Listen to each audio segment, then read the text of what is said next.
You know what I haven't filmed in a while? A boycott video. It's come to my attention that one of my older videos from like 2013, which is like, well, it was 4 years ago when I'm filming this because we're still in 2017, but by the time you guys watch this, it'll be probably 2018. I'm sorry, my eyelid was like stuck to my other eyelid because of the lash glue. So you're probably watching this in 2018, so that's 5 years? 5 years ago. A video from 5 years ago is getting a lot of attention. I'm not sure why. You know, I'm always thankful for the attention on the YouTube. But it brought to my attention that, you know, yes, that was a boycott video, but I haven't filmed one in a while because I haven't felt entirely strong about any one brand. Back in the day when I was first getting into makeup, you know, I bought a few questionable brands or indie brands that necessarily weren't the best quality, and then I went and I kind of complained about it. That's actually how my channel got started, FYI, is that I started a blog to pretty much complain about underperforming products. But I'm not going to chew your ear off about that. If you ever want a full story on why I got into this or why I got started in this, I would be more than happy to film that for you guys, but this isn't about that. So, what is this about?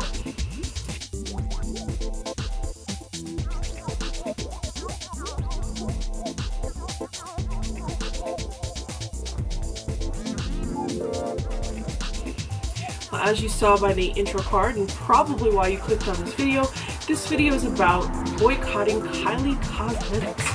Now does Kylie Cosmetics have really pretty products or very trendy now products? Yes, she does. And is she a Kardashian, which can be mildly annoying to, you know, train wreck entertainment? It's so terrible that you want to look away but you can't. And then others might be like a huge fan of her. And I don't judge you whether you are a huge fan, you're like a diehard Kylie, or you're a fan because you just like her makeup, or you just, you know, I don't know where you fall on the spectrum. I don't judge you based on where you fall on the spectrum. What my issue is with Kylie Cosmetics is that it is literally repackaged ColourPop. And yes, I have the receipts. If you look here at what I'm showing you guys, you'll see an excerpt or a screenshot from Seed Beauty. This used to be right on the ColourPop website. It is not on the ColourPop website anymore. You have to Google it. You have to know about it, basically. Seed Beauty is the parent of ColourPop, which is basically those creators. They created ColourPop, and they used to have a whole bunch of charts, which I wish I had the receipts for this, but they used to have a whole bunch of charts showcasing ColourPop's business model. And the business model was put the product out as fast as possible, and the test of if it works or not, instead of doing market research and taking years to develop a product, they would just put it out, and based on how people responded to it, that would be their market research. Is that genius? Yes, of course it's genius, as long as your product isn't giving people allergic reactions and whatnot. But that can also explain why ColourPop at the very beginning had so many problems, like problems with wands, problems with shades, problems with different issues. So basically, we were the guinea pigs. But ColourPop in particular actually put this information online on why people should invest in them. So this was really back in the day. That being said, I love ColourPop, even though they do this, you know, that's why you'll see a palette come out and it'll sell out instantly, and based on people's opinions and reviews and swatches and everything, that's when, if and when they choose to bring it back or they restock it. It's not like, oh, you know, they just don't keep enough in stock, or that, you know, they're trying to keep the hype up, which yes, that is true. It's all about to see how how it performs.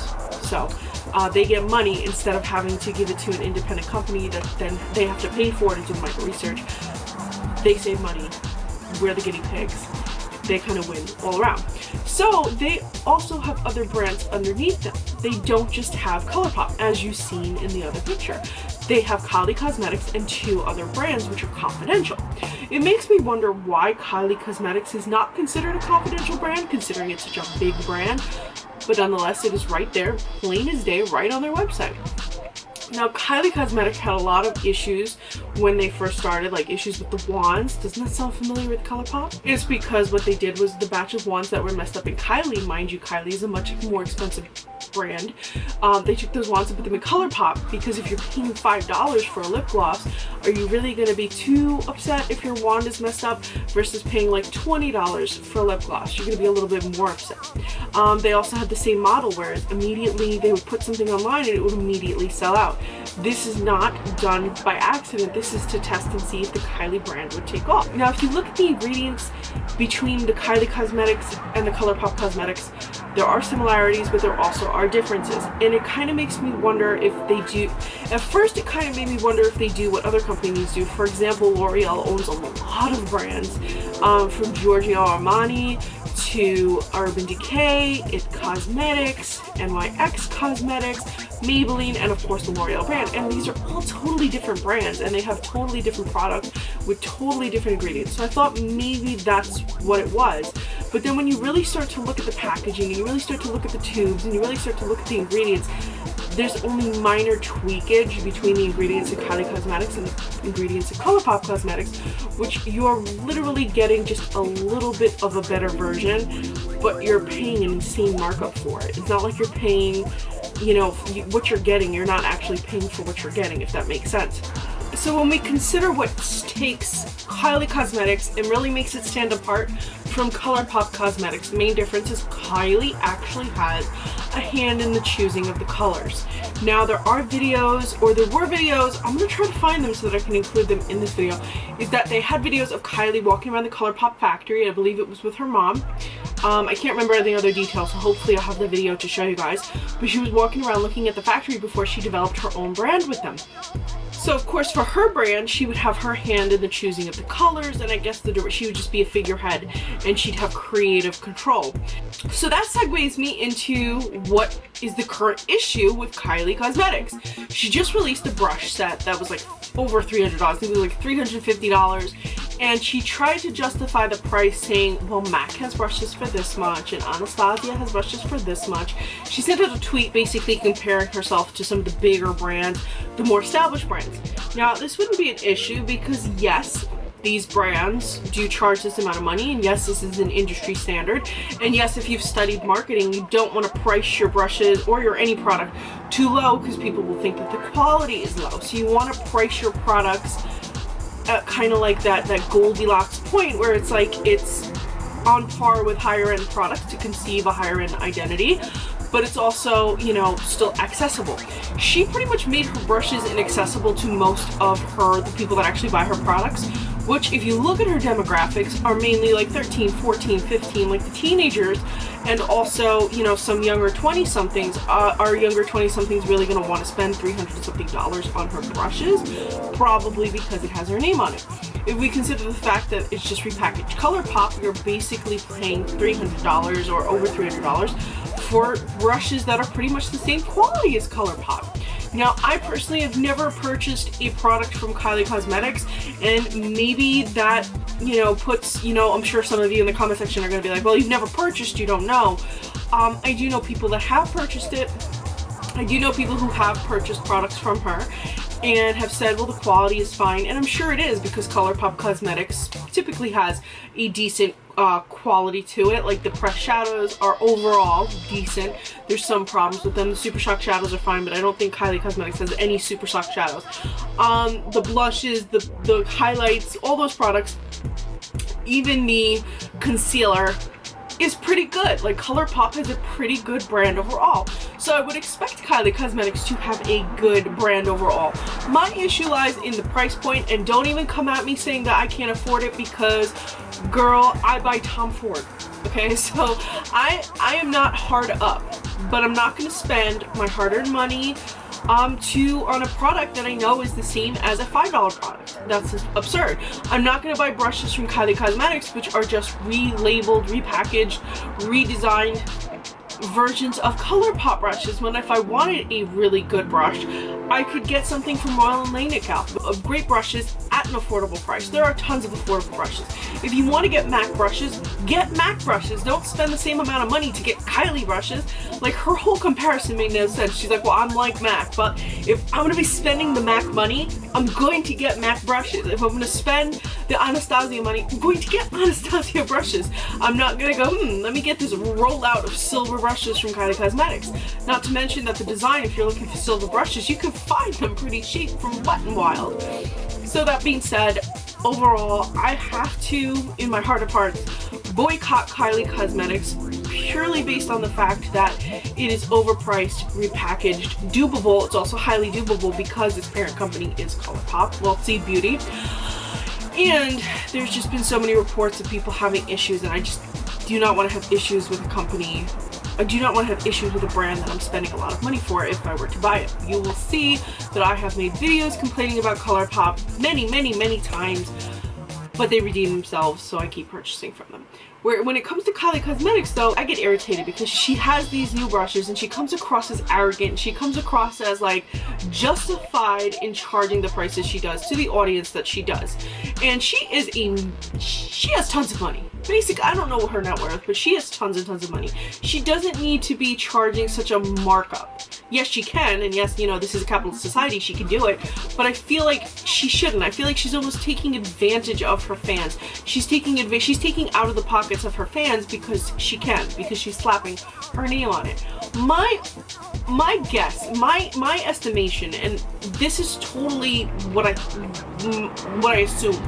Like, I in no way claim to feel like this is, I in no way am saying like this is how it is, but I think that when she was brought on by Seed Beauty under the Seed Beauty umbrella with ColourPop, I think that when they slapped her name on her products that she got to drive up the price because they're paying her for her name. Kind of like when you have a celebrity endorsement. It's like you have to pay that spokesperson, or you have to pay to use, like if something's copyright, when you have to pay to use someone's name. I feel like they marked up the products, maybe not because Kylie wanted to. Like if I'm gonna give her the benefit of the doubt, maybe it's not because she wanted to, but because her name is slapped on it, because her likeness is associated with it, they have to raise the price in order to cover the fees to pay her for having her name and her likeness and all of that slapped on these products. Yes, she uses them on Snapchat and everything. So again, this is an assumption. This is a theory, so to say. And I feel like it's either that or she just likes milking products. She likes milking her customers for everything that they have because, you know, she knows that people are going to buy it. It's just like Morphe, that's a whole other video, but I just want to mention it passing. Like, you look at Morphe and they have these palettes from China, and they just slap their name on it. It's basically a different cosmetics company where they make like a stock product that any brand kind of slap their name on it. It's basically that. And Kylie's kind of doing that with ColourPop Cosmetics, just like Morphe did with the products from China, and just like a ton of brands do. That whole business model where they take a product that's already made, they put their name on it, and they market it in their way. I think as consumers we need to ask ourselves some questions before we place a purchase, and this is not just for Kylie Cosmetics, you can apply this for a lot of different cosmetics brands, is that when you buy a product, are you buying it because it has some pretty packaging? Are we buying this because we really want it? Are we actually going to use this product? Are we buying it because some YouTuber, some Instagrammer, some Snapchat, the celebrity Snapchat story? Are we buying it because of that, or are we buying it because we actually want it? Are we buying it because everybody else is buying it? Are we buying it because of peer pressure? Are we buying it because it's the new hotness? Like, are we buying it because we're going to sit down and we're really going to enjoy this product, like it's going to get use?